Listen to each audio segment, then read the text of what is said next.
ఎప్పుడు అండగా ఉన్నారు మీరు. అది నాకు తెలియకుండానే ఒక ప్రెషర్ లాగా బిల్డ్ అయిపోయింది నాకు. ఏది చేద్దాం ఇది చేద్దామా అది చేద్దామా అని. వాటి నాకు నచ్చితే ప్రొడ్యూసర్స్ నచ్చదు, ప్రొడ్యూసర్స్ నచ్చింది వస్తే నాకు నచ్చదు.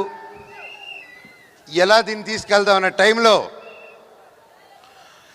ఈ సినిమాలో శ్రీరాముడు లాగా నా జీవితంలోకి మా డైరెక్టర్ శ్రీరాముడు లాగా వచ్చాడు.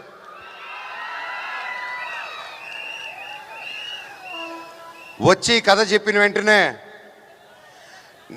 ఆయన కాళ్ళ మీద పడాలనిపించింది. కాకపోతే ఆయన వయసులో చిన్నాడు గట్టిగా కౌలు ఇచ్చుకొని, సార్ ఎలాగ ఆలోచించారు ఇంత గొప్ప script. I was really happy.